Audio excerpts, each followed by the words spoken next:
Ada yang nggak ikut kelas materi kemarin? Ikut semua ya? Apa usaha yang dulunya jadi raksasa, bahkan ada yang umurnya sampai 100 tahun, hari ini sudah tidak ada? Wadah. Nah, itu ya. Itu salah satunya ya, penyebabnya tidak bisa beradaptasi atau terlambat beradaptasi. Ya, gitu. Nah, oke. Hari ini acara kita namanya KMB. Mungkin kalau teman-teman member lama sudah mulai familiar apa istilah KMB. KMB itu singkatan dari kelompok mentoring bisnis. Ya. Cuman teknis pelaksanaannya mungkin berubah-berubah ya. Mungkin untuk tahun ini istilah KMB itu lebih tepatnya untuk pemahaman. Untuk pemahaman, untuk memberikan pengertian, untuk latihan ya. Setelah kemarin teman-teman dapat materi, dapat wawasan baru, dapat pengetahuan baru, hari ini kita akan melatih atau mempraktekkan atau mencoba mengaplikasikan materi atau knowledge yang baru kemarin ke dalam bisnis yang kita jalani saat ini. Nah, ini juga fenomena ya teman-teman. Kebetulan saya di TDA itu dari tahun 2011. Jadi kurang lebih hampir berapa tahun ya? 10 ya. Kurang lebih 10 tahun memang. Kalau pada saat kita ikut workshop, ikut training, ikut seminar, itu biasanya motivasinya luar biasa. Semangat betul. Seolah-olah kita lagi tercerahkan gitu ya. Lalu kita balik ke bisnis kita dan itu lupa. Seolah-olah apa yang ada di seminar, workshop tadi hilang dan kita kembali ke bisnis kita seperti apa adanya dulu. Nah, ini fenomena. Jadi seringkali ilmu itu setelah kita tahu tidak diaplikasikan, tidak dipraktekkan sehingga tidak bermanfaat. Jadi ada dua hal yang sangat berbeda. Tahu dengan bisa itu berbeda. Jadi kemarin teman-teman setelah ikut kelas materi itu sifatnya baru tahu. Teman-teman yang tadinya tidak tahu menjadi tahu. Problem kita berikutnya adalah bagaimana yang tahu tadi kita aplikasikan sehingga berguna atau bermanfaat untuk bisnis kita. Gitu. Nah, ini tujuan dari KMB. Jadi makanya kalau teman-teman datang ke KMB berharap nanti dapat materi lagi, tentu tidak. Materi sudah dijelaskan semua di kelas materi.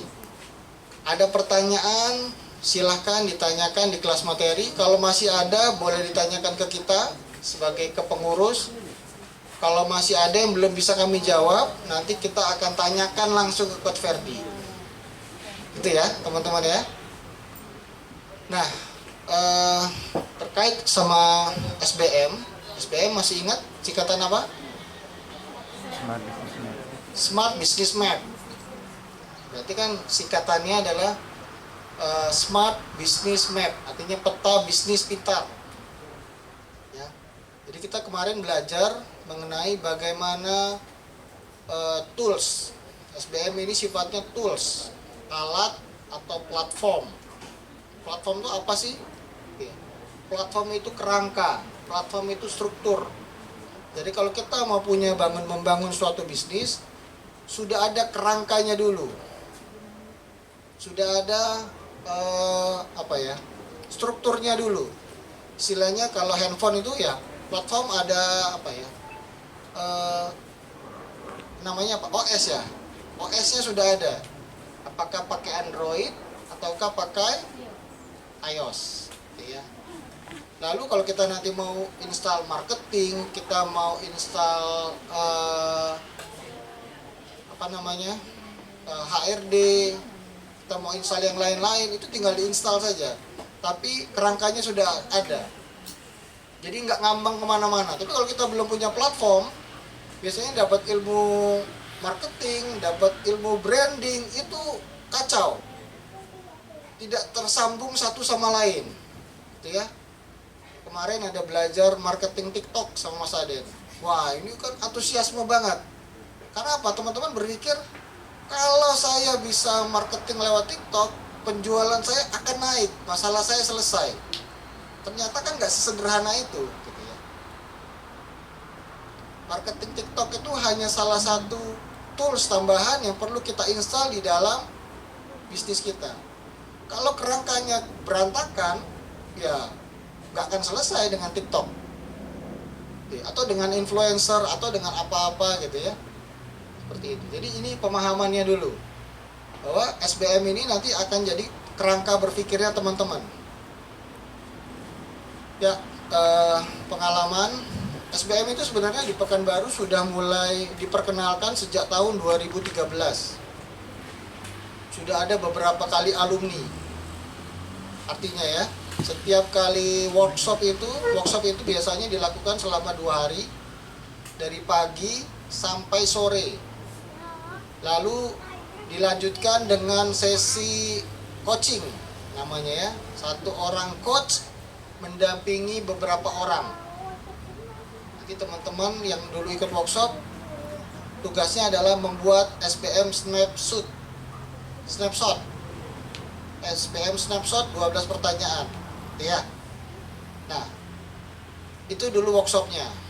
Artinya sekali workshop itu isinya bisa puluhan sampai ratusan orang. Tapi seingat saya tidak ada yang di bawah 30, semuanya rata-rata di atas 30. Yang terakhir mungkin yang sekitar 30-an. Tapi awal-awal peserta itu bisa 100 orang. Artinya apa? Untuk Pekanbaru sendiri, alumni workshop SBM itu sudah ratusan orang. Paham ya? Sementara ini di sini alumni workshop SBM itu untuk pengurus mungkin hanya sebagian kecil, sebagian besar belum. Kalau kita perhatikan, alumni workshop itu hanya sedikit sekali yang mampu mempraktekkan materinya ke dalam bisnisnya. Nah, kita di TDA berharap jangan sampai teman-teman di sini setelah dapat materi bagus, materi yang keren ini, habis itu tidak mendapatkan manfaat ataupun kurang maksimal mendapatkan manfaatnya. Makanya salah satu program kurikulum pengurus TDA 7.0 Pekanbaru adalah bagaimana menginstal pengetahuan ini terhadap teman-teman. Lalu setelah diinstal, kita akan jadikan satu kebiasaan, satu budaya, satu istilah. Jadi ini bahasa sehari-harinya TDA ya pakai ini. Kita ngomongin, usaha kamu menyelesaikan masalah apa sih? Industrinya apa sih? Kategorinya apa gitu. Ini perlu kita latih, kita ulang-ulang, kita biasakan. Karena yang namanya tools itu mirip analoginya seperti kita menggunakan pisau. Bandingkan kita orang awam dengan chef menggunakan pisau, kira-kira lebih jago mana? Chef. Kenapa dia lebih jago? Lebih terbiasa. Nah, itu juga. Jadi SBM ini nanti harapan kita dari pengurus adalah teman-teman terbiasa menggunakan ini, menganalisa ini untuk bisnis orang lain. Bisnis yang lagi viral hari ini apa?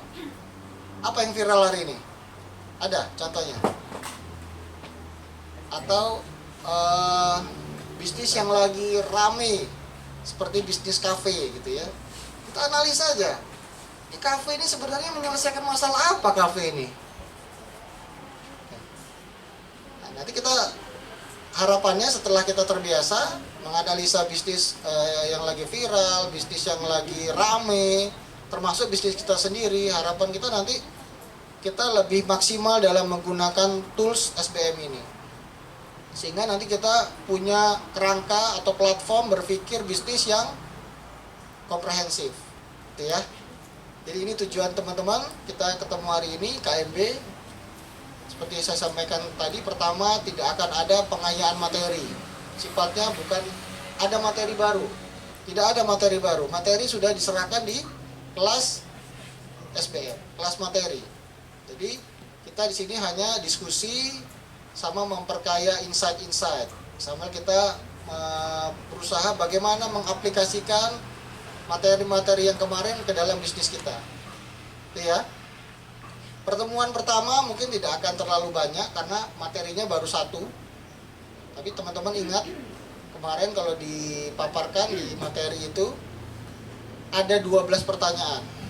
Jadi nanti pertemuan kedua, ketiga, keempat, dan seterusnya sampai pertanyaan ke-12. Mudah-mudahan nggak bingung ya.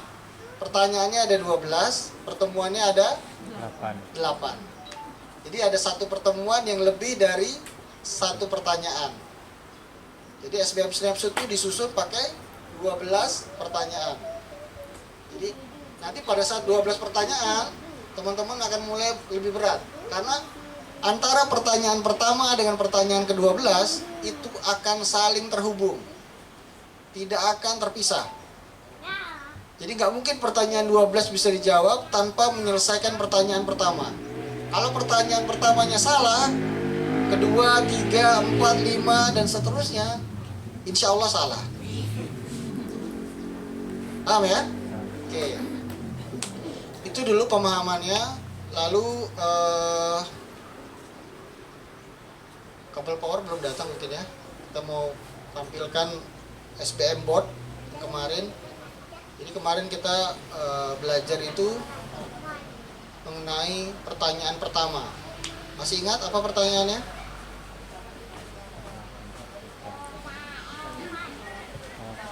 Masalah. Oke, apa masalahnya? Oke, di pertanyaan pertama adalah what is the problem you trying to solve? Jadi insight yang kita bisa dapatkan kemarin adalah kita itu bukan jualan produk. Kalaupun kita punya produk kita yang kita punya ataupun jasa yang kita punya adalah solusi dari masalah orang lain. Ya. Jadi kalau yang mau dijual, jualah produk atau jualah solusinya. Jangan fokus terhadap produk. Produk ini adalah salah satu bentuk solusi dari masalah orang tersebut. Ya, itu poin pertama. Kan ada apa nanti? Ada quote. Jangan jual produk, jualah solusi dari masalah itu. Teman-teman yang jualan misalnya kopi misalnya gitu ya, kopi pakai cup, itu kira-kira menyelesaikan masalah apa? Semua dari kita juga termasuk, kita kan termasuk konsumen juga ya. Coba teman-teman bayangkan apa yang teman-teman beli itu kira-kira menyelesaikan masalah apa? Teman-teman ada yang itu saya lihat di atas mejanya ada yang beli air, ada yang bawa air dari rumah. Jadi air botol minum yang dibeli itu menyelesaikan masalah apa? Haus? Apakah haus saja perlu pakai beli botol minum? Kalau beli botol minum hausnya hilang? Enggak kan? Kenapa? Mungkin orang yang beli botol minum itu dia punya lifestyle-nya apa ya? Go green, lifestyle-nya go green. Jadi dia kemana-mana bawa botol minum sendiri, tumbler. Jadi menyelesaikan orang yang punya lifestyle-nya go green. Makanya dia beli botol minum. Tapi orang yang nggak punya lifestyle go green, dibeli nggak? Nggak peduli dia. Ada tumbler warna-warni, ada yang gambar SpongeBob, ada gambar, nggak peduli. Karena memang apa? Dia nggak punya masalah itu. Jadi kalau orang nggak punya masalah, kita jual ke orang yang nggak butuh, dibeli apa enggak? Tidak dibeli. Nah, berarti masalahnya penasaran. Jadi ada juga nanti usaha-usaha yang menyelesaikan masalah penasaran. Contoh, usaha apa yang menghilangkan masalah penasaran? Ada yang viral sebentar terus hilang. Dulu apa yang sebentar rame terus hilang? Es kepal Milo. Capcin cukup lama lah ya. Habis itu ada es kepal Milo, terus ada banyak ya. Sebentar. Jadi dia hanya untuk menghilangkan masalah penasaran. Setelah penasarannya selesai. Pertanyaannya, boleh nggak kita buka usaha yang menyelesaikan masalah penasaran? Boleh. Pertanyaannya boleh apa enggak? Boleh. Kalau mau cari duit kan, tapi jangan baper.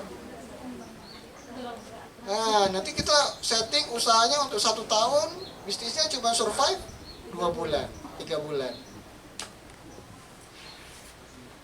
Boleh kalau tujuannya, makanya harus sinkron antara tujuan dengan ini. Makanya kalau kita paham dengan SBM ini, kita jadi mengerti buka usaha mau jangka pendek apa jangka panjang gitu ya.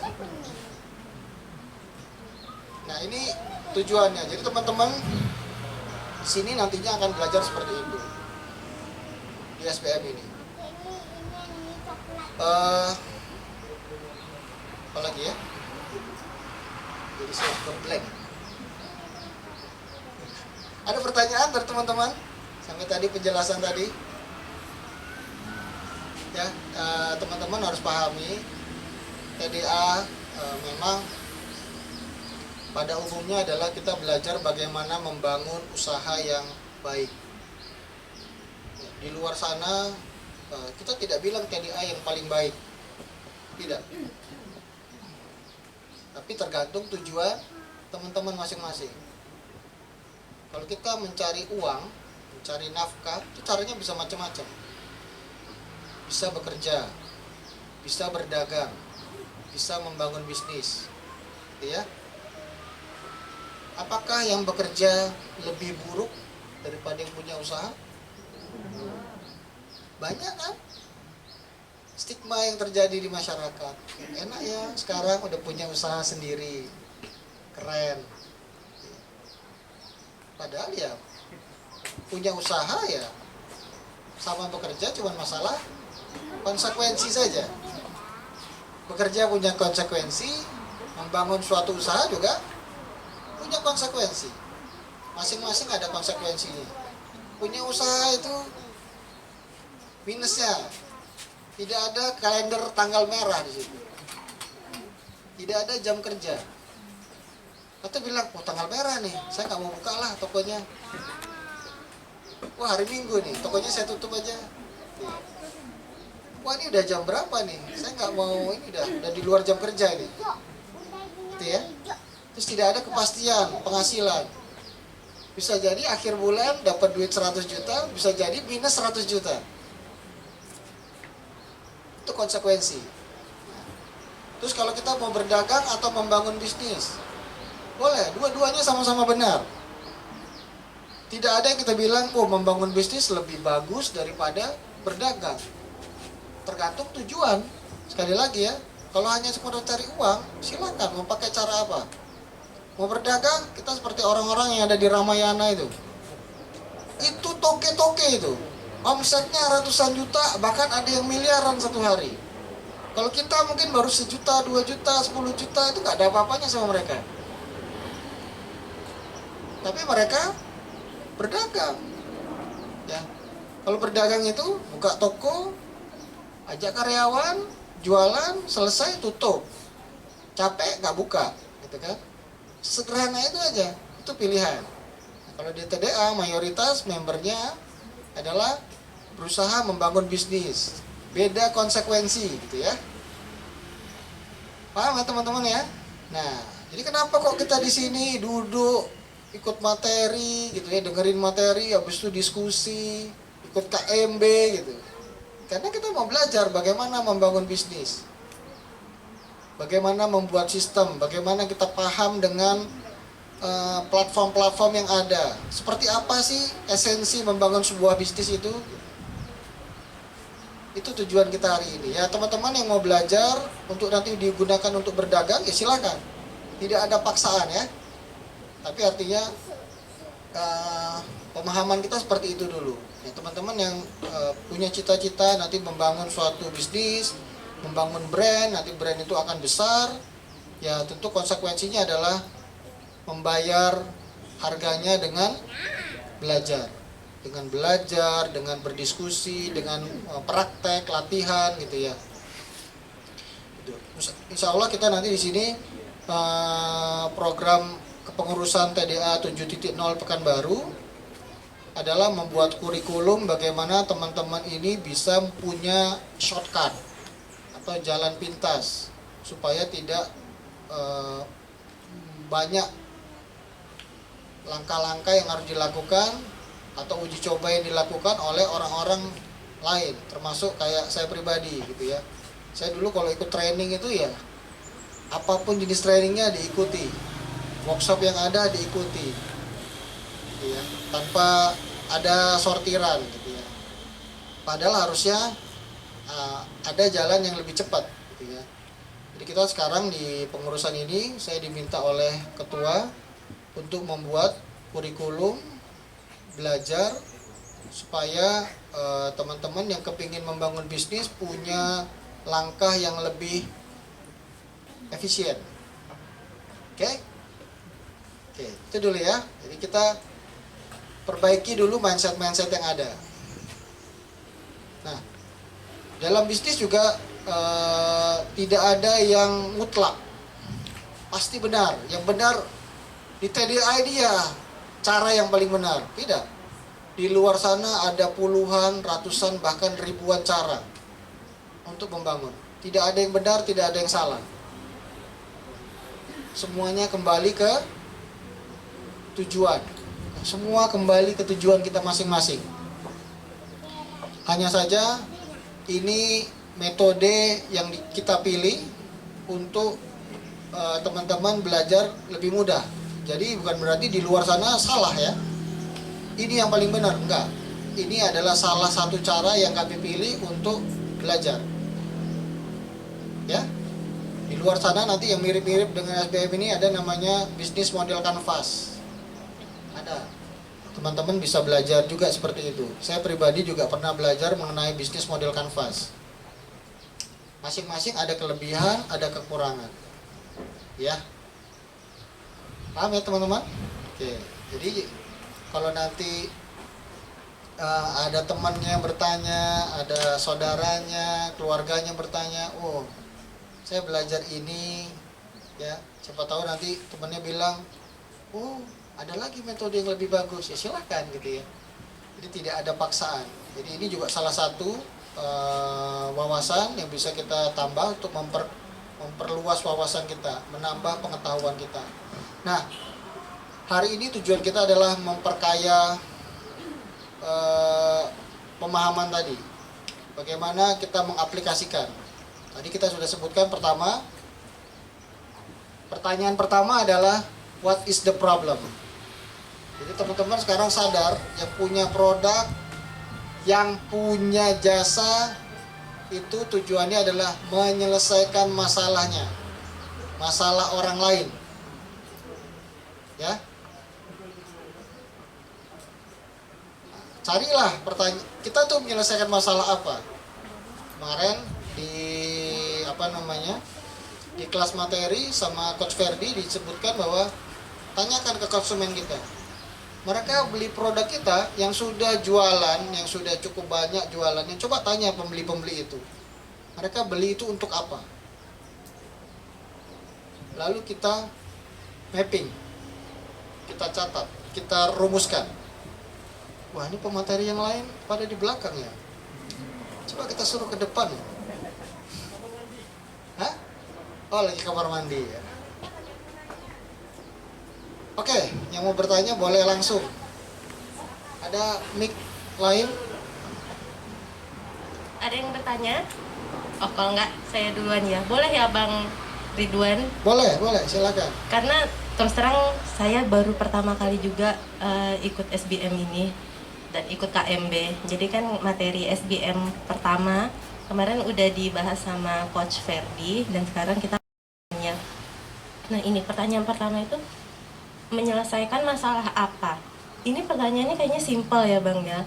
Tapi ini pertanyaan yang Abang sampaikan sekitar 2 bulan yang lalu, kayaknya sebulan lalu, dan sampai sekarang juga saya belum bisa menjawabnya dengan real. Kalau jawab asal jawab bisa kayak gitu. Tapi menjawab pertanyaan memang tepat secara aktual, memang itu kenyataan di lapangannya, itu yang saya belum bisa. Nah, pertanyaannya adalah bagaimana cara membreakdown langkah-langkah kita untuk bisa dapat menjawab pertanyaan ini kayak gitu, Bang? Betul. Nah, ada kalanya materi itu tidak bisa langsung kita praktekkan. Ada kalanya. Jadi kita baru tahu ternyata oh seperti ini gitu ya. Nah, terus kalau di usaha kita seperti apa? Nah, ini biasanya butuh waktu. Makanya ini salah satu alasan dari kami pengurus tidak meminta teman-teman untuk membuat atau mengisi SBM snapshot. Karena kalau dipaksa suruh mengisi, nanti jawabannya biasanya asal-asalan atau tidak digali maksimal. Ya, asal ya menurut kita lah gitu ya. Yang benar kan kalau kita punya materi baru itu kita analisa bisnis kita ke dalam materi yang kita ketahui. Tapi biasanya orang kebalik. Kalau dia punya materi baru, materinya ditarik ke bisnisnya dia. Jadi dicocok-cocokkan dengan bisnisnya yang ada. Harusnya tidak, kan gitu ya. Makanya begitu muncul pertanyaan pertama, what is the problem? Seperti pertanyaan Zura tadi, apa sih? Gimana sih caranya? Ya seperti yang disampaikan sama Coach Ferdi kemarin. Kita tanya konsumen kita. Kita biasakan untuk kita interview, kita tanyakan, kita ajak ngobrol. Kadang-kadang orang-orang ini membeli itu di bawah alam bawah sadarnya dia. Ya, kadang-kadang dia pun pas ditanya jawabannya juga ya sekenanya aja gitu kan. Makanya kita coba balikin, kita sebagai konsumen, kan kita juga sebagai konsumen kan, kita beli ini segala macam. Coba kita tanya, barang yang kita beli ini menyelesaikan masalah apa sih? Saya kemarin mampir ke Rindu Kopi. Rindu Kopi itu di Jalan Sumatera, di sebelah Masjid Al-Falah. Saya datang ke sana, ada janjian sama orang, ketemu sama Mas Aden, sama teman-teman, ada Bang Oji juga, ada 3 orang. Saya datang ke Rindu Kopi, dia kan kafe ya, jualan kopi, jualan bakso, jualan sate, jualan minuman, burger, gitu ya. Saya datang ke sana bukan mau beli kopi. Saya datang ke sana karena saya butuh tempat buat ketemu orang. Ya di dalamnya ada kopi, ya akhirnya beli kopi gitu ya. Tapi datang sana bukan gara-gara kepengen minum kopi. Kita harus paham. Nah, makanya coba kita gali konsumen kita. Apa sih? Ngapain sih? Beli untuk apa? Dimakannya kapan? Pertanyaannya biasanya begitu. Konsumen tidak bisa menjawab langsung. Untuk apa sih? Oh, ini menyelesaikan masalah gitu ya. Kalau dia ikut SBM mungkin bisa jawab dia, tapi kan konsumen kita kan nggak ikut SBM kan. Jadi kita juga harus gali, harus wawancara lagi. Pelan-pelan, butuh waktu, satu-satu. Kalau kita interview konsumen kita satu orang satu, atau kita minta tim kita untuk interview konsumen satu orang satu, dalam 1 bulan kita sudah punya 30 insight. Dalam 6 bulan berarti tinggal dikali 6 kali 30, 180, sangat banyak. Jadi kalau ada salah satu praktisi branding bilang follow your customer, ikuti konsumen kita, jangan ikuti maunya kita. Kalau kita merasa ini kan jualan usaha saya, betul usaha kamu. Terus kalau nggak ada yang beli gimana? Gitu ya. Oke. Oke ya? Oke, Langsung kita buka ke open discussion aja ya Bang Ridwan ya. boleh. Buat teman-teman, mungkin dari pertanyaan dari materi kemarin, lalu dari penjelasan Bang Ridwan yang hari ini, mungkin ada yang mau ditanyakan, silakan ya. Oh iya, ada yang, ini salah satu narasumber kita yang baru, kebetulan baru datang, Mas Aden, perkenalkan diri dulu Mas Aden. Assalamualaikum warahmatullahi wabarakatuh. Apa kabar teman-teman? Apa kabar? Buka maskernya biar kelihatan. Oh iya. Apa kabar teman-teman? Alhamdulillah, luar biasa, Allahu Akbar. Terima kasih. Wassalamualaikum warahmatullahi wabarakatuh. Ya, ini ya, sekedar perkenalan aja. Saya nama saya Nur Pangripto, biasa dipanggil sama teman-teman Aden. Saya juga anggota TDA semenjak tahun berapa Mas Ridwan? Sesepuh ini, sesepuh. 2011 ya, 2011. Awal cikal bakal TDA itu berdiri, ya ada Mas Ridwan, ada saya, ada Bro Rizky, ada dulu ada Vivi, ada siapa lagi ya? Adil ya, yang dulu jorogin Vivi menjadi ketua TDA pertama kan Adil tuh. Sampai akhirnya berganti kepengurusan sampai yang sekarang ini. Jadi TDA ini cukup ini ya, cukup perjalanannya cukup jauh karena cerita dari teman-teman belajar usaha ini dimulai dari zaman kacau balau, zamannya ada dulu yang menjorokin kita ke jadi pengusaha dengan cara berhutang dulu ya.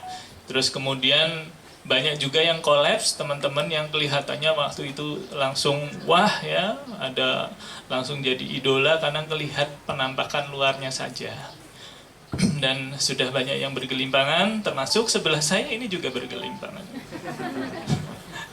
Makanya saya nggak heran kalau ketika Mas Ridwan itu mau ketemu sama Mas Ridwan mesti langsung image-nya gampang kok. Mas Ridwan, ketemu Mas Ridwan sudah punya laporan keuangan belum? Kalau nggak punya laporan keuangan nggak boleh ketemu sama Mas Ridwan. Boleh, tapi siap-siap dimarahin banget. Deg-degan kalau datang ke buat tugas. Kalau sama memang bisa ditemuin sama Mas Ridwan, tapi disentilin Iya, terus sampai deg-degan. panas telinganya. Ya, jadi terus kebetulan di tahun berapa ya, 2000 berapa kita sudah mulai berkenalan SBM? 2013 itu pun Mas Ridwan senior saya waktu itu. Jadi dari awal yang kita tanpa pola, asal yang penting dijorogin masuk menjadi pengusaha, terus habis itu intinya kayak dijeburin ke kolam tuh. Ya, dijeburin ke kolam, terus habis itu terserah lu mau tenggelam, mau bisa berenang, itu dibiarin kayak gitu kan. Terus akhirnya banyak yang tenggelam, yang selamat cuman beberapa. Akhirnya kita belajar lagi sampai muncullah IKEM ya dari Pak Purdi. IKEM itu ya masih selling juga tuh ya, masih DNA-nya selling. Sampai mulai DNA rem, DNA kendali itu di TDA lah mulai muncul. Ya, di TDA ini mulai muncul orang-orang yang sudah mulai systemize itu, walaupun mungkin masih perlu banyak PR. Sampai akhirnya muncul lagi generasi berikutnya, generasi SBM, di mana pencipta toolsnya itu adalah direktur dari Coca-Cola dan juga CEO dari perusahaan-perusahaan besar gitu. Sehingga mindsetnya, cara pandangnya tentu akan sangat berbeda. Cuman yang penting teman-teman jangan terlalu terlalu saklek, terlalu menerima apa yang diomongkan sama SBM itu langsung diterapin, karena SBM bagaimanapun juga muncul dari sebuah pemikiran CEO perusahaan besar. Maka butuh PR lagi untuk menyederhanakannya, membumikannya menjadi sebuah tools yang berguna buat UMKM ya. Kalau teman-teman di situ langsung memakan bulat-bulat SBM tanpa kebijaksanaan, ya teman-teman nanti akan stres. Karena apa? Jauh sekali butuh kebijaksanaan, dan saya berharap sih ya teman-teman di sini punya teman-teman yang lain bisa berdiskusi. Di sini ada Mas Ridwan, ada teman-teman yang lain yang sudah senior, ada Ketua TDA Om Rizky, dan juga ketua-ketua yang lainnya. Itu kan udah banyak pengalaman, jadi sharing. Makanya yang saya share di grup kemarin itu kan, komunitas pertemuan kayak gini berapa sih? Paling 1 jam, 2 jam, bisa dapat apa? Nggak banyak dapat kita. Kalau pengen dapat banyak, cari tahu orang yang mampu di situ, kompetensi, terus ya gimana caranya saya dapat belajar dari orang tersebut gitu. Kalau ngomongin systemize, kita ngomongin masalah keuangan, ada banyak di sini teman. Oh, systemize ya, Mas Ridwan, ada Om Rizky, ya kan? Masalah keuangan, Mas Ridwan masih bisa, si Om Agus juga bisa. Jadi tempel, yang penting di kita itu tahu siapa yang harus ditempel, tempel aja. Tempel, karena jangan berharap dari kelas ini kita langsung mengerti, paham. Butuh waktu lah menurut saya. Nah, semoga teman-teman, nah kebetulan saya di tahun sekitar 2 tahun lalu lah ya, dipilih untuk jadi SBM representatif di sini. Ya intinya ya tugas saya adalah karena SBM ini ada kegiatan sosial dan ada kegiatan bisnis. Kalau kegiatan bisnisnya, kalau SBM itu aslinya yang dipegang oleh Pak Budi, harganya untuk sekali workshop itu sekitar 7 juta. Hotelnya hotel apa yang gede itu? Hotel ya sekelas Novotel, sekelas Hotel Marriott. Karena dulu saya pernah juga di sana. Nah itu levelnya 7 juta dan yang datang perusahaan-perusahaan gede. Sekelas Likbina Hananto, Tom McEvil, itu juga belajar sama Pak Budi langsung. Ya. Jadi kalau teman-teman tidak mengunyah ini, mencerna ini dengan sebaik-baiknya, sayang gitu. Cuman kembali saya bilang, saya cuman titip pesan, jangan terlalu saklek, lebih rileks aja sehingga teman-teman bisa mengambil dan lebih bijaksana dalam membumikan ilmu SBM ini agar lebih applicable buat teman-teman UMKM. Paling itu sih dari saya. Demikian Om Rizky, silakan mungkin ada tambahan. Yes, ya, pentingnya kesadaran buat kita semua para pelaku usaha ini, pentingnya bahasa ya Pak, pentingnya suatu fondasi yang seperti Bang Ridwan tadi sampaikan gitu. Nah ini memang banyak dari kita memang yang pelaku usaha startup ini memang waktu mulai usaha itu langsung kejar aja gitu ya, kejar, tapi nggak tahu ini kita mau kemana sih sebenarnya gitu kan. Nah di sini memang pentingnya gitu ya, pentingnya fondasi segala macam sehingga apapun masalah bisnis itu bisa kita selesaikan sendiri sebenarnya gitu. Kalau kita udah tahu ini nih bakal ke sini gitu kan. Ngomong fondasi ya begitu-begitu aja gitu. Tapi ketika kita paham namanya fondasi, apapun masalah bisnis insya Allah kita bisa menyelesaikannya. Tinggal masalah teknis-teknis saja yang mungkin kita bisa tanya ke temen, ya itu tanya ke mentor, itulah gunanya mentor ya. Sifatnya lebih teknis, dia bisa men-shortcut apa yang udah dia lakukan gitu, yang berdarah-darah tapi kita tinggal kasih tahu gitu. Itu gunanya mentor. Nah, balik lagi ke KMB. Nah, KMB saat ini memang kan membahas SBM. Nah, memang ini tujuan dari apa ya? Waktu SBM ini waktu itu goal akhirnya memang kita menginstal gitu ya, menginstal fondasi ini di bisnis kita. Jadi kita petakan semua apa-apa yang ada di 12 pertanyaan ini ke bisnis kita. Nah, memang untuk saat ini memang kita set untuk lebih ke level kepemahaman dulu. Sebelum kita mengisi ke 12 pertanyaan ini, kita harus paham dulu tiap pertanyaan itu maksudnya apa, tujuannya apa. Itulah guna KMB pada saat ini. Tapi memang pada intinya kita pun butuh feedback dari teman-teman semua gitu kan. Ada evaluasi lah setelah ini gitu kan, setelah acara ini memang nanti memang untuk saat ini kita set memang goalnya itu lebih ke pemahaman.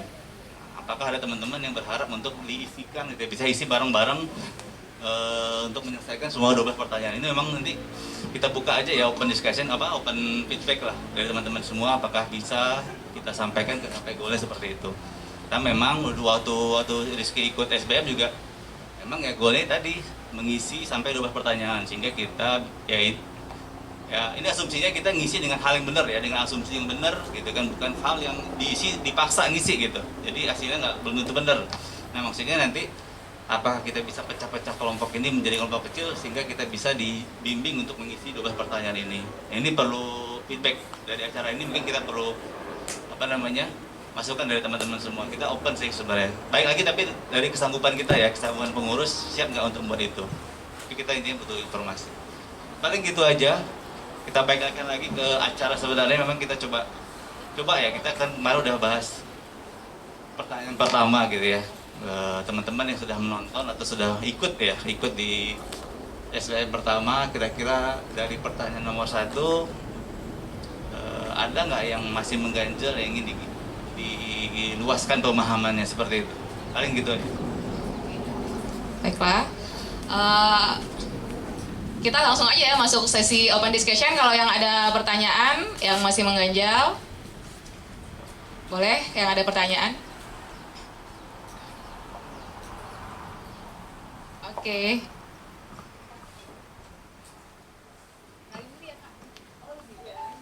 Assalamualaikum warahmatullahi wabarakatuh. Terima kasih kesempatannya. Ini ada sedikit pertanyaan.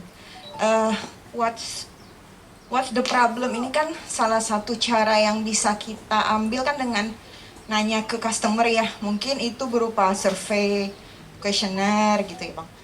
Nah, tapi kan kita punya value sendiri tuh. Sejauh apakah kita mau mengikuti maunya customer, sampai batas manakah kita mau. Kadang kan masalah dari customer itu kan nggak bisa semuanya kita selesaikan gitu kan.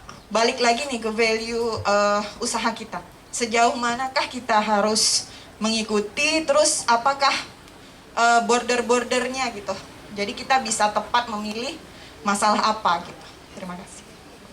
Oke. Mungkin Pak Ridwan minta bantu, Pak Ridwan.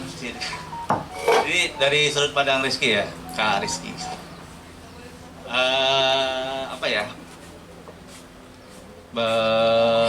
Ngomongin emang ini kalau what is problem ini sebenarnya kan memang ada dua status lah. Kita belum buka usaha atau kita udah punya usaha. Ketika kita udah punya usaha mungkin enak, kita udah punya pelanggan gitu ya. Jadi kita bisa mengayakan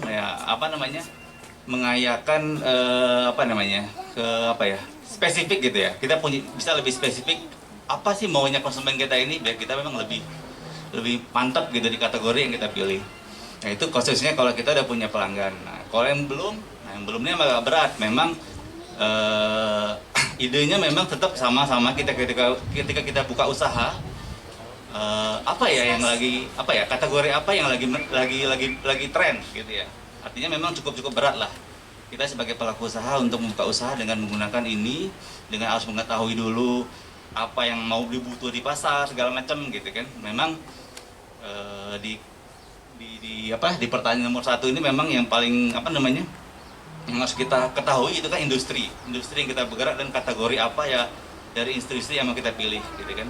Nah tadi pertanyaannya adalah ketika semua kita udah survei nih ke pelanggan gitu kan, survei ke pelanggan, terus pelanggan itu maunya ini banyak banget gitu kan.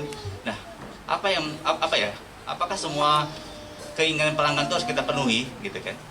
Kalau Rizky sih intinya sih kalau dari pribadi Rizky akan ngambil pelanggan-pelanggan yang benar-benar itu pelanggan loyal Rizky. Itu artinya kita ya kalau ngomong hukum Pareto lah, artinya kita akan mengiyakan pelanggan-pelanggan kita yang dia masuk ke tier 1 kita gitu. Itulah pelanggan-pelanggan kita loyal. Terus kalau sudut pandang lain, Rizky baru belajar juga ini ada 3 hal memang yang harus kita pertimbangkan ketika kita mau mengiyakan gitu ya. Produk ini akan kita tambah sebagai sebagai fitur-fitur kita gitu kan. Yang Rizky pelajari itu ada 3 ya. Pertama itu mereka disebutnya desirable. Jadi ketika memang kebutuhan ini memang benar-benar dibutuhkan oleh konsumen, itu akan kita tangkap sebagai peluang. Yang kedua, setelah itu menjadi udah kita note sebagai kebutuhan, Next akan kita masukkan ke kelompok ini, apakah ketika kita kembangkan ini akan bisa menjadi uang nggak, bisa dibisniskan nggak, gitu. Itu yang kedua. Yang ketiga, setelah bisa dibisniskan, yang ketiga itu sanggup nggak kita untuk melakukannya gitu. Nah, itu hal-hal yang harus kita pikirkan. Jadi peluang ada, terus bisa diuangkan, bisa dibisniskan.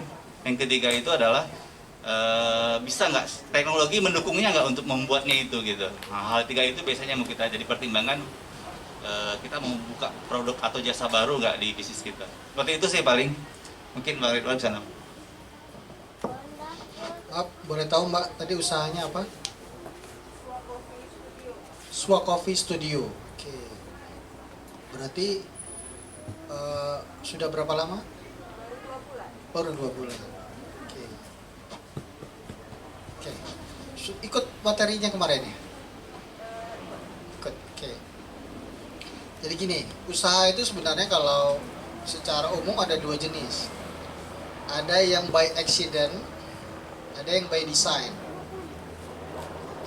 Kebetulan saya itu jenis usaha yang by accident, bikin dijual laku, ya udah jualin aja terus gitu kan, by accident. Jadi memang nggak didesain dari awal, dan ini mayoritas seperti ini. Nah, SBM ini mengajarkan kita bisa digunakan oleh dua-duanya. Kalau usahanya sudah jalan, tentu dirapikan pakai SBM. Kalau belum punya usaha, didesain pakai SBM, gitu ya. Nah, kalau kita sudah punya usaha terus baru kenal SBM, nah tinggal dirapikan. Nah, menurut SBM, pertanyaan pertama yang harus dijawab dari usaha kita adalah, kita ini mau kasih apa ke konsumen? Nah, ini sering sekali ya, kayak ini, contoh ini tempat makan ya, atau kafe lah, contoh kafe. Kafe yang banyak ada di Pekanbaru tuh dia jualan apa sih sebenarnya? Jualan makanan atau jualan tempat? Orang datang ke sana karena tempatnya atau karena makanannya? Ya kan kemarin kita belajar industri dan kategori ya. Jadi masing-masing industri dan kategori ini punya keunikan masing-masing. Jadi kategori tempat makan dengan kategori tempat nongkrong ini 2 hal yang berbeda. Ya. Mungkin kalau di masa pandemi gitu ya, kalau dia konsumennya anak-anak muda yang maksudnya yang jiwanya bebas, mau pandemi kayak gimana pun nggak peduli dia. Ada larangan apa ya, PPKM dan segala macam, ya tetap nongkrong. Jadi kalau dia punya usahanya di kategori tempat nongkrong dan konsumennya anak-anak muda yang sekarang bukan milenial lagi ya Pak, Gen apa? Gen Z. Nah, Gen Z itu ya tetap aja nongkrong gitu ya, nggak ada masalah dia. Gitu. Jadi kita tinggal lihat nih, usaha kita sudah jalan, kita cocokkan, kita masukkan, kita baru tahu SBM. Kita tinggal cek, usaha kita ini akan menjawab masalah apa. Ini harus jelas. Jadi kalau usahanya contoh tadi tempat nongkrong, kira-kira untuk menyediakan makanannya perlu chef atau tidak? Orang peduli nggak dengan chef itu? Nggak peduli orang, karena dia datang untuk nongkrong. Ya kan? Ya tinggal pilih saja makanannya apa dan segala macam. Jadi itu yang disarankan sama kemarin Coach Ferdi, sekilas dia sampaikan adalah kita ini harus clear, harus jelas memilih kategori apa. Jangan sampai kitanya bingung, konsumen lebih bingung lagi. Ini sebenarnya toko apa ya? Dia jual ini juga, jual itu juga, gitu ya. Jadi bingung juga, konsumennya kita juga bingung, apalagi konsumen bingung, lebih bingung lagi dia. Makanya nanti kita coba pertajam. Kadang-kala ada usaha tuh yang sangat-sangat spesifik. Gitu ya. Misalnya dia hanya menjual sate kambing. Ya udah, nggak jual ayam, nggak jual sapi. Spesifik banget. Bang Ridwan, gimana kalau ini Bang Ridwan, kita ambil contoh salah satu teman di sini, bisnisnya kita bantu tajemin bareng-bareng ini Bang Ridwan. Ada yang mau dikuliti? Ada yang mau jadi ini Mbak, mau jadi percobaan. bukan kunci percobaan ya, mau dibantu bisa. Mungkin ada yang by accident, Mau, tapi Kak? ada juga yang mulai dari settingan awal gitu. Coba. Ya. Mas Yang Aden, by coba accident kedengeran. siapa? Tuh. Ini ada di sini Bang Ridwan atau ada 3? Boleh. Kita mulai dari yang pertama aja kali ya Bang Ridwan ya Kita Kak. coba studi kasus satu-satu juga boleh. Boleh, biar ini juga, biar langsung kebayang ya apa yang disampaikan tadi, ada contohnya gitu. Yuk. Oke, siapa tadi yang pertama Kak? Boleh ya, siapa nih Kak? Bismillahirrahmanirrahim. Assalamualaikum warahmatullahi wabarakatuh. Alhamdulillah, senang kalau bisnis saya dibedah. Kalau saya ambil untuk saya punya produk untuk saya distributor untuk produk herbal untuk mengatasi masalah area kewanitaan. Nah, namanya Hayafi. Nah, itu aja informasi atau gimana Bang Ridwan? jadi produknya saya punya produk herbal, gambaran produknya herbal untuk area kewanitaan, sudah BP POM, sudah saya distributornya gitu ya, distributor tangan pertama dari usaha tersebut, namanya Hayafi. Nah, herbal sudah BP POM, kemudian sudah bersertifikat CPOTB, cara pembuatan obat tradisional baik, kemudian juga sudah halal MUI, sudah berbentuk kapsul yang sudah dikemas secara modern. Nah, permasalahan yang pengen obat minum, tapi untuk mengatasi masalah area kewanitaan seperti keputihan, kemudian haid tidak lancar, kemudian kanker serviks, kemudian miom segala macamnya, kemudian nyeri head, nyeri datang bulan, itu kan masalah wanita banget tuh, dan itu insya Allah bisa diselesaikan dengan Hayafi dengan dalam jangka waktu yang cukup cepat, 3-7 hari itu udah bisa diselesaikan. Dia berupa herbal, 100% herbal, terbuat dari kunyit, majakani, kemudian saya lupa, sambiloto, sama satu lagi, dan itu udah diteliti oleh ahlinya, takaran obatnya sehingga bisa benar-benar membantu masalah area kewanitaan.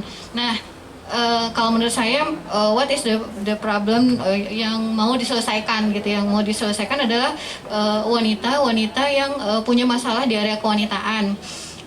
Apakah itu keputihan tadi, apakah itu haid tidak lancar tadi, apakah itu misalnya miom, punya kanker serviks, kemudian bahkan sulit hamil gitu kan, karena permasalahan hormonal, biasanya sulit hamil itu gara-gara haidnya tidak lancar, sehingga induk telur itu tidak maksimal terbentuknya sehingga sulit untuk dibuahi, itu permasalahannya. Kemudian orang-orang yang juga khawatir mengkonsumsi obat-obat yang berbau kimia gitu kan, makanya herbal ini dibutuhkan. Itu salah satu yang menurut saya menjadi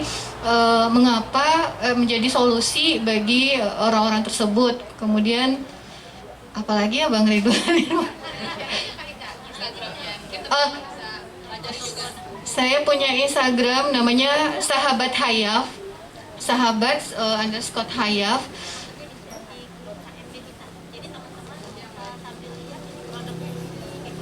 Handphonenya lagi dipakai anak daring. Simple aja mungkin biar lebih ini ya. Saya pengen tahu dulu gini aja. Distributor kan ya? Iya, distributor. Pusatnya ada di mana? Saya itu distributor dari platform bisnis Nisa.id. Jadi Nisa.id ini menggandeng perusahaan yang memproduksi Hayafi. Hanya pemasarannya itu, distribusinya hanya lewat Nisa.id, dan Nisa.id menggandeng para distributor untuk memasarkan. Seperti itu Mas Aden. Oke. Kalau kita melihat berarti sudah berapa kota? Kota? Kalau untuk saat ini distributor yang ada itu baru sekitar kurang 20-an baru Bang Aden. 20 di kota yang berbeda? Kota yang berbeda, kebetulan di Pekanbaru, Riau itu baru saya. Boleh tahu nggak kira-kira dari 20 kota itu omsetnya berapa? Kira-kira aja. Omsetnya belum tahu juga. Kira-kira. Mungkin berapa ya? dari omsetnya kakak ini, Ah, habis itu dikalikan 20 misalnya. Berarti kira-kira berapa? 500-an mungkin sudah ada. Per 500 juta.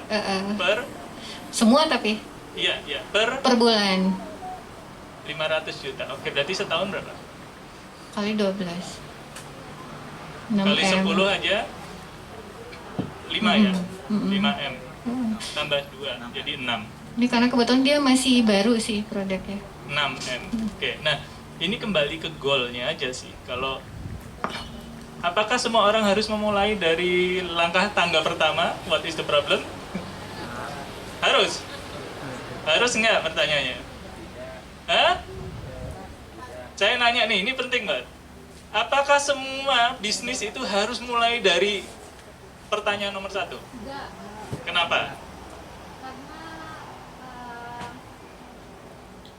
karena permasalahan biasanya ada permasalahan umum yang nggak mesti kayak makanan deh bang. Kalau misalnya kayak saya Fani frozen food ya, permasalahan itu rata-rata sama semua, Oke. umum, jadi nggak spesifik. Jadi kalau umum itu nggak mesti digali terlalu mendetail.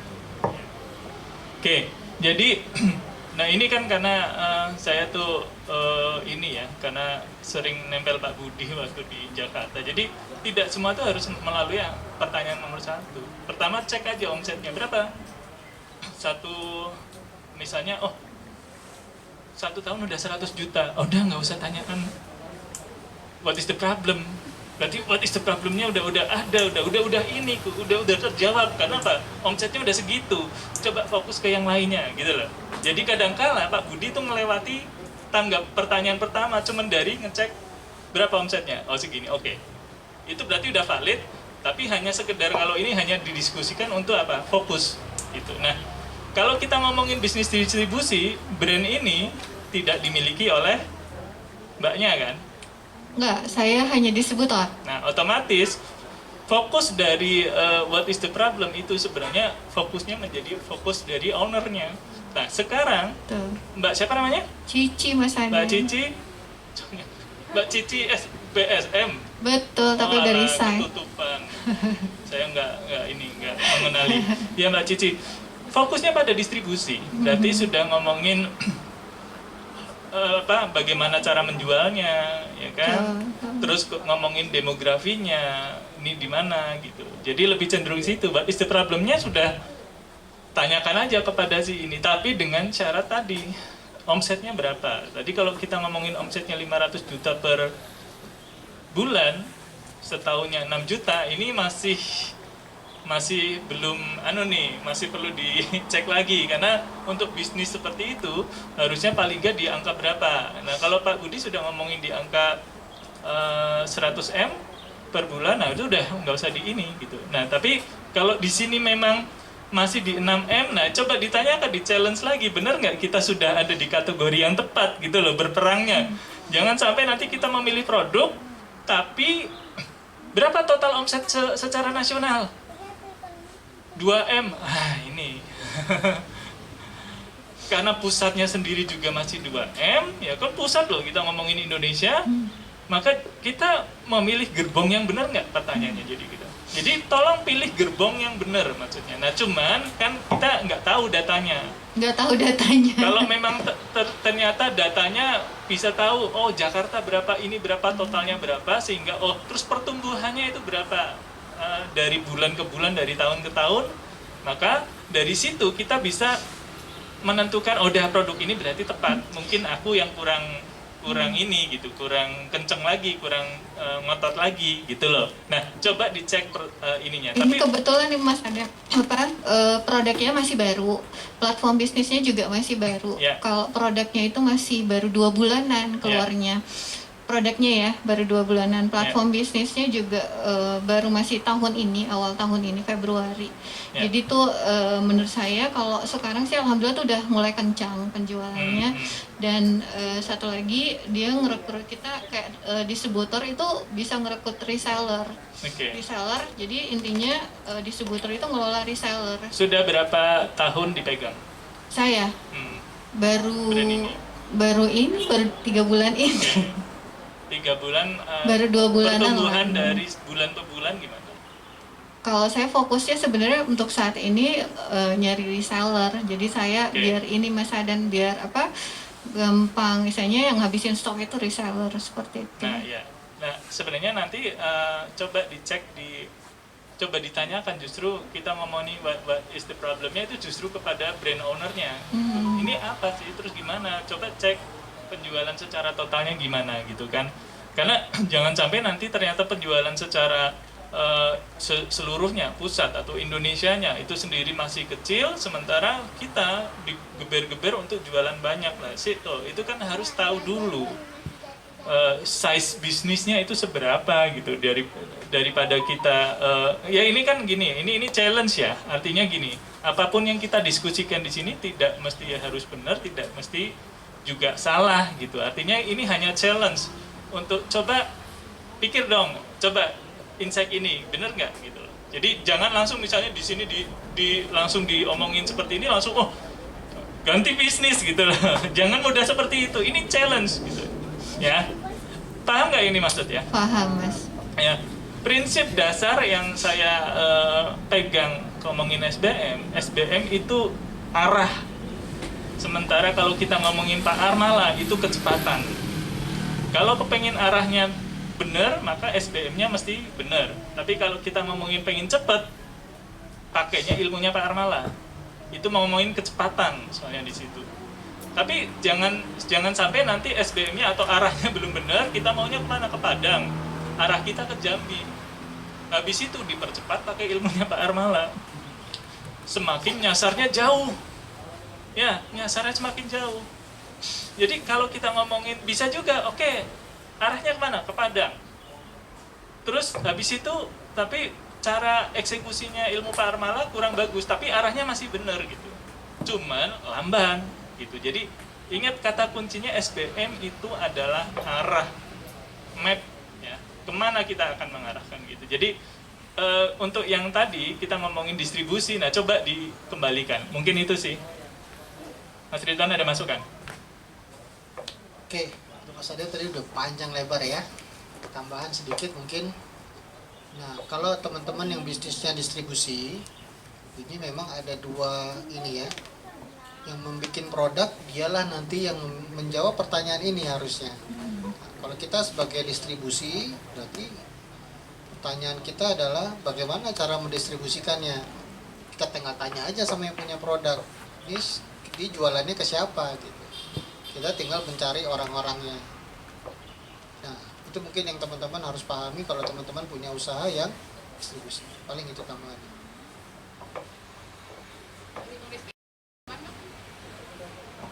Sedikit aja. Memang kalau kita lihat SBM secara keseluruhan, kita bisa dibilang kita bagian dari, ya distributor adalah bagian dari rencana si owner lah itu ya. Jadi di pertanyaan nomor 7, how do you sell your product? Nah, si owner tuh memilih distributor menjadi cara dia untuk menjual. Jadi memang ketika Mas Adan tadi betul, jadi kita lebih fokus untuk ke menjualnya. Nah, pertanyaannya apakah ketika kita ditawarkan menjadi distributor, gitu kan, gimana ya caranya kita mengiyakan atau menenggakkan gitu ya? Mau kita masuk nggak kita ke gerbong ini, seperti Bang Adan bilang tadi. Jadi sederhananya menurut saya, karena ketika kita udah belajar kategori dan industri dan kategori, kita bisa tahu dari situ sebenarnya. Industri ini industri retail yang kesehatan. Ini lagi bagus nggak nih ya? Gitu ya. Lagi trennya lagi bagus nggak? Bagus nggak kita masuk ke sini gitu kan? Itu mungkin yang menjadi insight kita mau masuk nggak ke sini? Masih besar nggak pasar ini gitu ya? Kategorinya berarti mungkin industri House retail beauty. Ya, dari retail masuk lagi ke house and beauty, gitu kan, udah dalam banget secara ya itu mungkin salah satu cara kita memilih kategori ya, memilih kategori itu seperti itu biasanya. Yang pertama itu, apakah kategori itu mempunyai potensi untuk berkembang. Yang kedua, kategori itu kita sanggup nggak untuk mau masuk ke sananya gitu ya, sanggup nggak kita. Yang ketiga itu memang biasanya pilihannya itu adalah kita suka nggak sama kategori itu. Itu pilihan terakhir memang ketika kita mau milih kategori mana yang mau kita ambil. Yang pertama itu adalah potensinya besar, yang kedua itu adalah kita punya resource nggak untuk masuk ke sana, yang ketiga terakhir itulah kita suka nggak. Nah, biasanya kalau kita nggak punya apa-apa, kalau kita cuma suka, jalan juga tuh bisnis, biasanya seperti itu. Seperti itu mungkin tambahannya. Terima kasih. Sementara cukup. Terima kasih. Kita lanjut ya, Bang. Studi case kedua ya, Bang.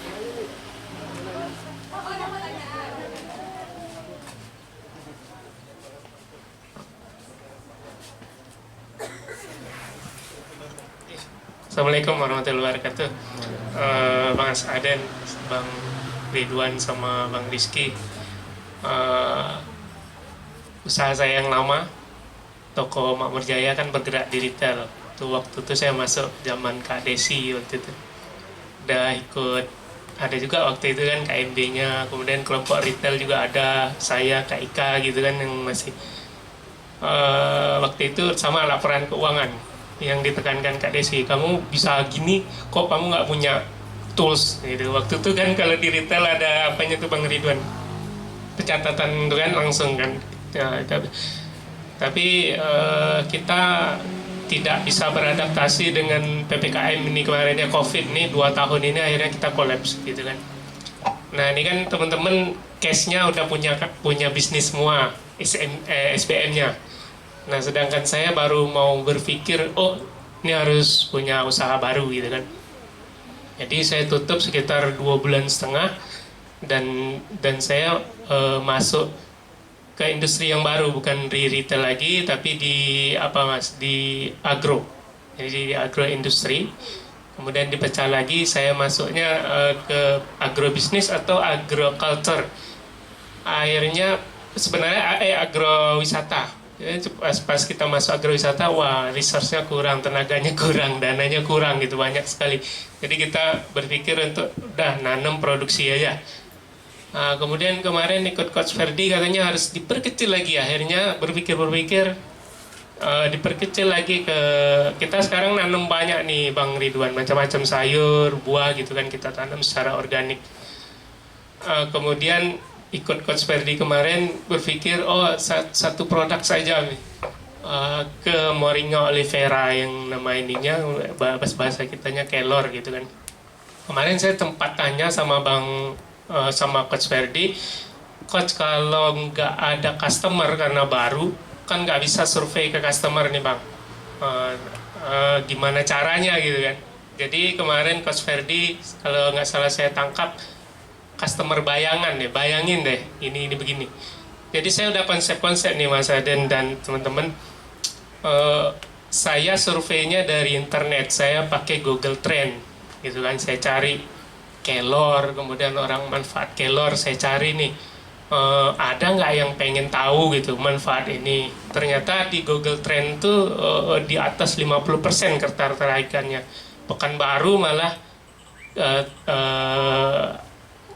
daun kelor itu di atas 90% ketertarikannya gitu pas saya ketik itu. Kemudian saya survei juga penjualan gitu kan, penjualan kayak di Shopee gitu. Ternyata penjualannya masing-masing toko itu tinggi sampai ribuan untuk berbagai jenis gitu ya Mas. Dan karena kelor bisa dibentuk berbagai jenis gitu kan. Nah yang jadi pertanyaan, apa sudah tepat belum survei yang saya lakukan gitu, karena kan memang nggak ada customer. Kalau zaman dulu retail saya punya pelanggan yang jualan kue di sekolah tuh bisa ditanyain gitu kan. Sekarang saya mau nanyain sama siapa, saya bingung. Jadi saya berpikir, dicari aja data siapa yang mencari tahu tentang kelor dan berapa sih penjualan kelor. Nah itu pertanyaannya sudah benar atau belum, itu yang pertama tuh Bang. Kemudian yang kedua, saya kan pertanyaan nomor 1 kan, what is the problem you want to solve? Zaman dulu saya bikin produk untuk memudahkan orang membuat kue. Jadi sekarang saya berpikir apa yang saya mau selesaikan. Nah itu yang bingung kan, masalahnya apa. Kemudian lebih spesifik lagi kan banyak manfaatnya tuh Bang.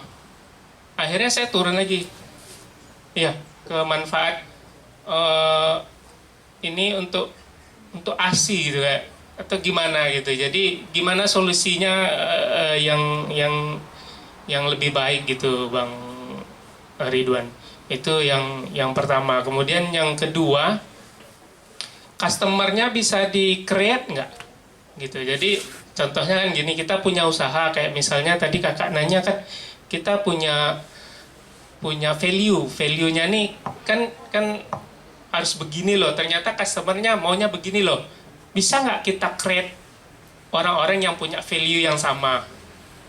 Saya berpikir gini, cuman Mas Endro nggak ada, saya pengen bertanya, kan nggak banyak orang yang berpikir sehat. Mas Endro tuh create nggak itu? Mungkin ada Mbak Damayanti dengan Marayu ya, di create atau gimana gitu kan? Karena kan kita aja di sini semua mungkin nggak, lifestyle-nya nggak begitu kan. Nah itu bisa nggak customer tuh kita create sendiri? Itu yang kedua. Kemudian yang ketiga, kalau boleh 2017-2018 logo barunya baru selesai sekitar 2018. Saya baru mulai ganti logo itu 2019 akhir. Itu di outlet Durian yang pertama. Itu baru merubah what is the problem. Kalau dulu jualannya apa?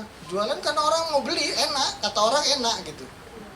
Di 2019 saya baru merubah bahwa saya nggak mau lagi jualan kue enak.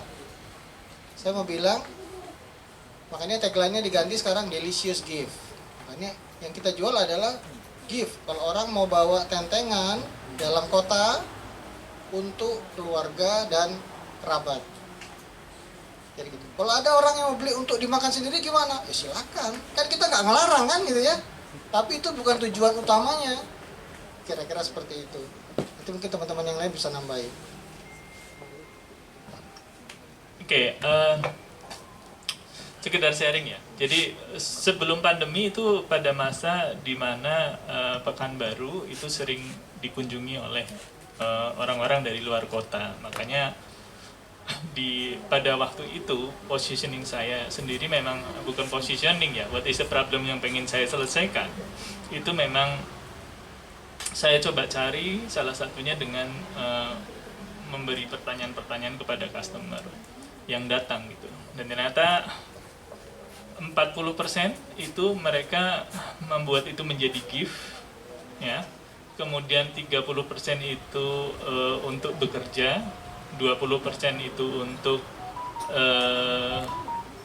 bekerja untuk kondangan. Sisanya macam-macam gitu. Jadi porsi 40% itu paling tinggi bahwa batik saya itu dijadiin gift. Maka itulah kenapa saya memilih waktu itu adalah menjadi menyelesaikan permasalahan tadi, masalah oleh-oleh. Bagaimana ada orang yang kepengin yang membutuhkan batik untuk oleh-oleh yang khas dari Melayu. Jadi itu yang kita ambil. Terus kalau misalnya terus kan ada yang bekerja, orang mau bikin seragam macam-macam gitu. Ya itu sama jawabannya kayak si Mas Ridwan gitu. Fokus saya tetap mengusung tentang oleh-oleh ini, gift ini, sama seperti Mas Ridwan. Tapi itu bukan berarti meniadakan kita tidak melayani orang-orang yang pengen bikin seragam, orang-orang yang kepengen beli untuk masuk kerja, atau orang-orang yang pengen kondangan gitu.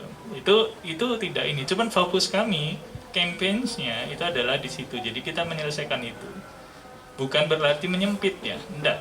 Hanya itu aja untuk membedakan kita dengan yang lain. Fokusnya ke situ. Jadi terus kita ngomongin what is the problem ini juga ngeri-ngeri sedap. Pertama, apakah pertanyaan yang kita ngomongin masalah questionnaire itu juga harus cek benar. Apakah benar si customer itu memang menjawab sesuai dengan apa yang kita maksudkan. Ya. Kenapa? Karena apa yang diomongkan sama customer itu tidak bisa kita telan bulat-bulat.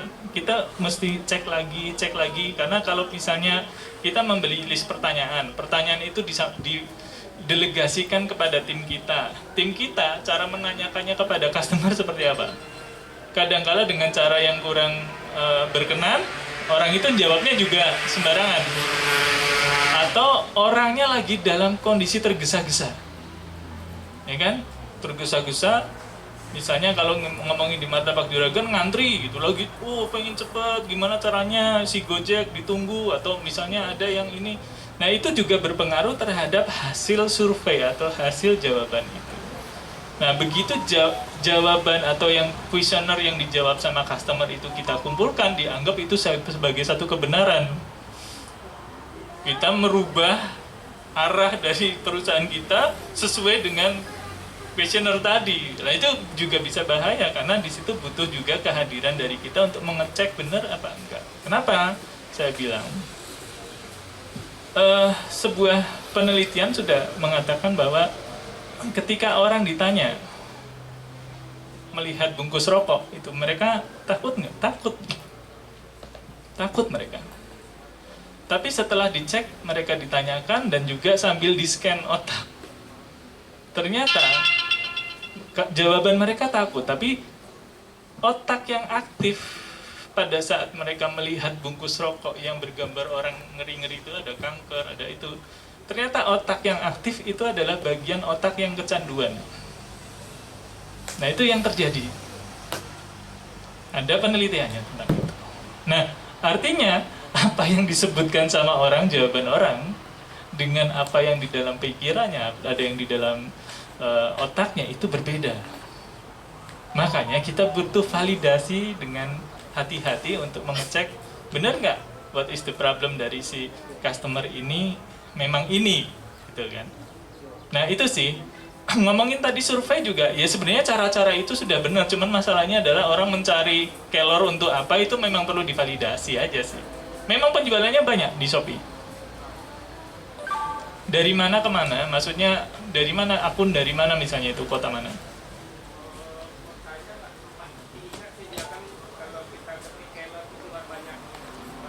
Ada, misalnya kira-kira berapa kilogram, itu dalam apa kilogram?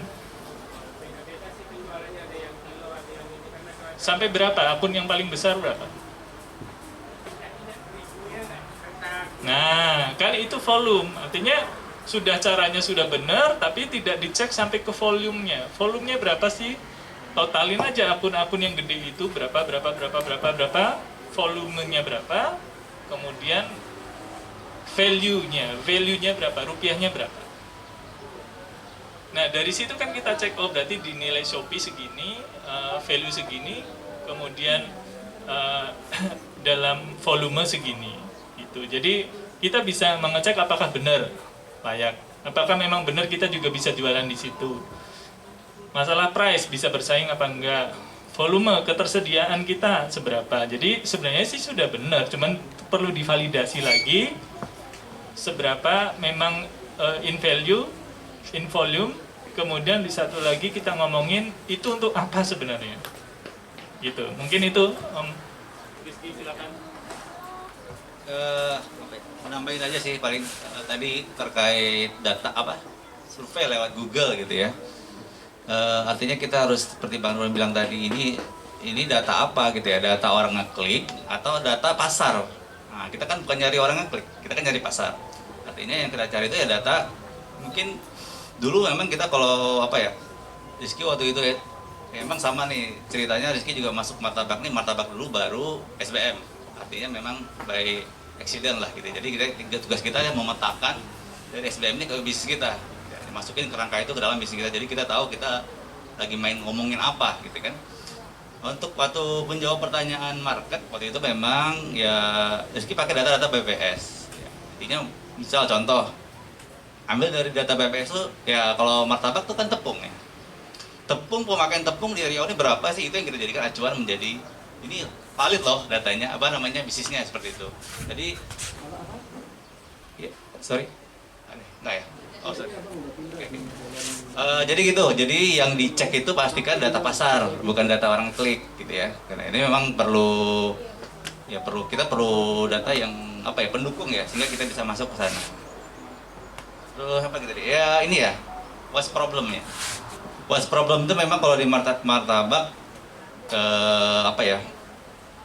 yang Rizky pilih waktu itu memang adalah solusi orang yang ingin camilan berat tapi bisa dimakan bareng-bareng.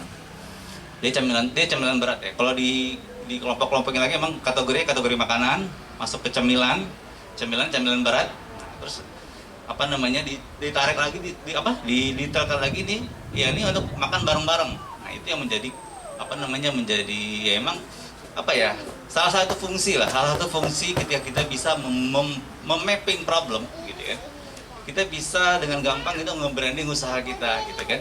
Ibaratnya semakin detail kita mengecilkan itu problem, ibaratnya kita akan masuk ke suasana di mana penjual itu cuma kita gitu kan, pembelinya banyak. Itulah goal akhirnya gitu kan, kita bisa mengecilkan problem, sehingga yang seakan-akan yang bisa menyelesaikan problem itu kita aja. Nah itulah gunanya kita bisa menurunkan problem. Nah ujung-ujungnya bisa menjadikan tagline mungkin, sehingga intinya ujungnya ke branding ya sebenarnya. Nanti kayak ngomong branding yang ngomong ketika ngomong martabak, apa yang di kepala orang ya, tiga merek martabak di kepala orang itu goal akhir dari branding. Nah, itu ujung-ujungnya pasti ke sana gitu kan. Itulah gunanya. Seperti itu sih Bang. Kalau ngomong problem ya, mungkin seperti itu. Oke. Bang Herman udah cukup. Oke. Ini kebetulan waktu kita singkat ya. Jadi kita batasin lagi nih, mungkin buat studi kasus masih sempat nggak ya 2 lagi? Udah mau azan. 1 lagi ya. Ini kita sampai jam berapa ya Kak Put? Harusnya sampai jam 12 ya, udah jam 12. Masih akan lanjut ke habis enggak? Oh.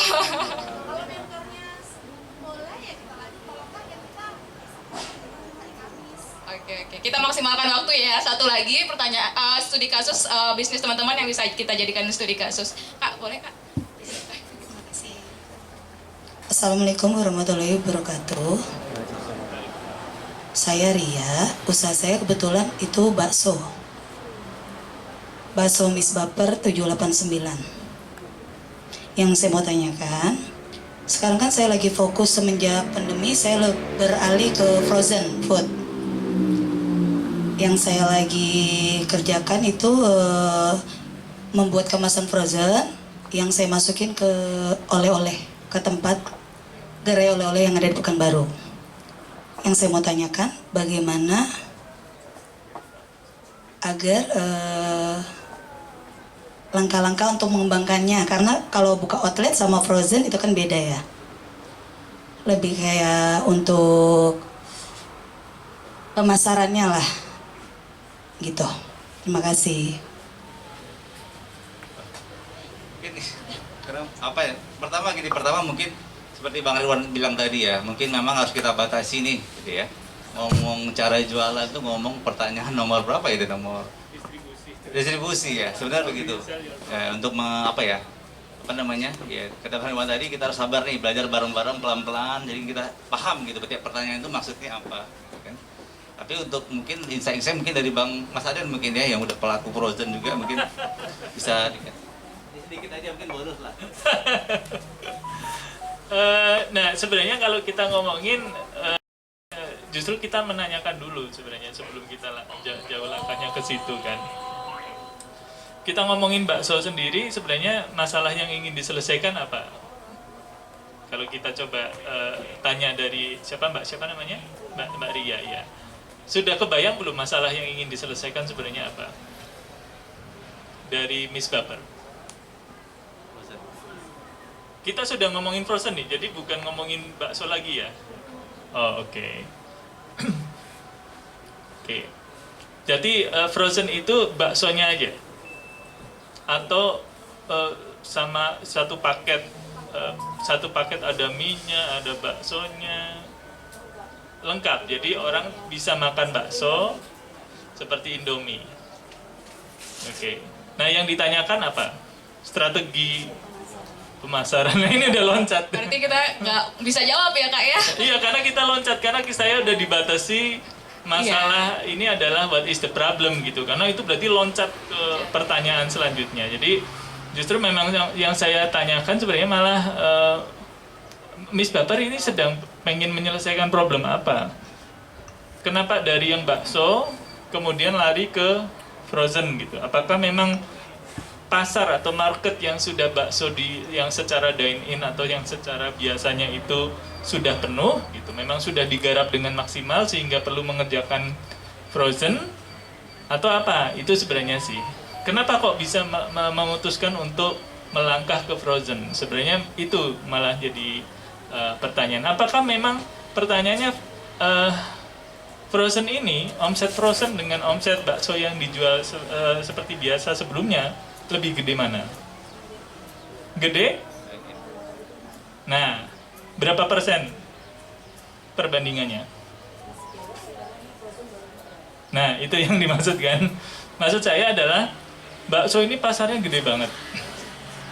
Nah, sementara ketika kita ngomongin frozen itu adalah mungkin hal yang berbeda. Saya nggak tahu seberapa pengaruhnya terhadap ini ya, aktivitas yang sebelumnya ya. Artinya saya juga masukin ke gerai oleh-oleh juga, ada pastel juga gitu kan.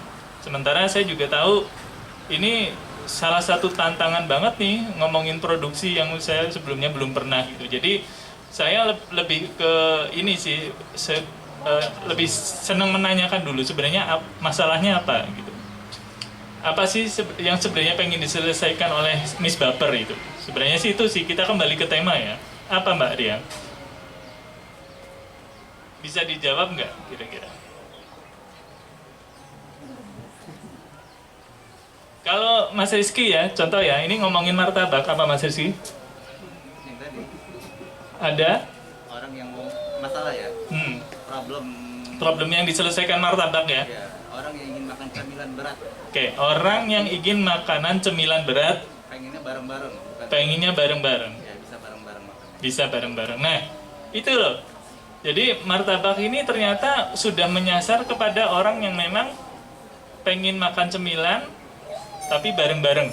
Berat bareng-bareng. Berat bareng-bareng. Nah, Miss Baper, apakah sudah ada itu? Beraneka varian. Oke, karena variannya banyak gitu ya. Nah, ini yang perlu ini lagi justru digali lagi ya. Memang kalau kita ngomongin bakso varian banyak gitu,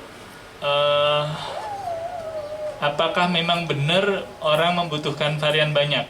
Pertanyaannya adalah ada beberapa varian di Miss Baper.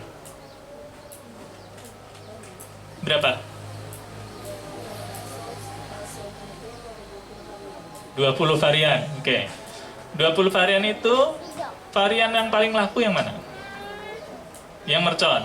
Berapa persen dibanding dengan total? Berapa? Nah, 60% itu udah tinggi banget, sisanya 40% dibagi 19. Kebayang? Kebayang? Artinya, kita kan dalam bisnis itu ada yang namanya, ingat hukum Pareto ya? Ya enggak? Hukum Pareto itu kita fokus kepada 80% yang sudah ada. Jadi kalau diurutkan, kita ngomongin urutin, oke, mercon, terus berapa di paling tinggi loh. Nah, begitu sudah sampai di angka 80% dari penjualan, total penjualan, maka sisanya sebenarnya ini perlu dihilangkan pun nggak apa-apa. Karena kalau nggak itu hanya membuat pekerjaan tapi tidak menciptakan omset gitu. Paham saya maksud nggak? Paham ya? Jadi kenapa masih dibikin varian lagi? Misalnya Om Rizky mesti berapa varian Om Rizky? Banyak. Berapa sekitar? Sampai 20 juga? 20 lah. 20. Nah, coba dicek lagi, maksudnya mungkin belajar sama Mas Rizky bagaimana memanage SKU tersebut. Bagaimana persentase dan kenapa mungkin bisa di-share juga sama Mas Rizky, kenapa kok ada 20 varian itu dan berapa persentasenya gitu Om? Lempar. Saya kan pengen belajar kan, karena punyaku cuma 3 varian. Iya, iya. Terkait tadi apa ya? Betul, apa? Rizky juga pakai hukum Pareto lah seperti itu. Sebelum 20 juga lebih banyak dari itu, gitu kan, intinya begitu. Jadi setelah dihitung-hitung memang ya 80% kontribusi omset kita itu ada di produk-produk, 20%-nya itu kita ambil kan gitu. Jadi banyak juga menu-menu yang kita hilangkan waktu itu, memang karena angkanya jauh dari Pareto lah, jadi nggak masuk ke angka Pareto sehingga kita eliminir. Emang tadi betul kata Mas Aden, terlalu banyak resource tapi apa namanya outputnya nggak ada gitu loh. Mungkin seperti itu sih Mas Aden sederhananya. Memang perlu ya, artinya apakah orang datang ke kita tuh memang gara-gara variannya banyak? Tapi ada nggak satu SKU yang memang dia itu bisa sampai 60%? Ada. Bisa. Ada. Kebetulan di sini ada. Ada ya? Ada. Berarti memang gede banget. Gede banget. Ya artinya itu bisa sangat jadi motor lah. Kalau berarti kan 40% dibagi misalnya ke Kecil-kecil. Iya, kecil-kecil banget gitu. Ya. Ya mungkin Om Rizky punya kebijakan sendiri, punya alasan tersendiri untuk itu. Nah mungkin juga dari sini perlu dicek lagi apakah memang benar strategi itu yang dipilih gitu kan. Terus bagaimana, apakah itu berpengaruh kepada operasional, nah itu kembali ke teman-teman gitu sih. Jadi mungkin kalau jawaban saya misalnya kita ngomongin bagaimana cara pengembangan frozen food, ya saya juga bermain frozen, tapi di satu sisi saat ini belum saatnya untuk menjawab itu karena kita masih menjawab what is the problem gitu. Silakan. Oke deh kalau gitu, ini kayaknya di sini masih pada punya pertanyaan Mas Aryan, tapi waktu kita terbatas. Kira-kira habis zuhur apakah kakak-kakak Kembali ke Mas Ridwan aja. Ridwan tadi mau jemput anak dulu, kalau misalnya harus balik lagi. Bang Rizky nggak bisa? Nggak bisa. Oh nggak Berarti bisa. sama. Oke. Oke. Bang Ridwan masih ada. Kebetulan juga sebenarnya kan kalau di jadwal waktu kita cuma sampai jam 12, tapi Ya. kayaknya teman-teman di sini masih pada. Mungkin saya 15 menit lagi sih masih bisa untuk ngobrol. Apa kita break dulu Mas Aryan? Terserah. Kita break.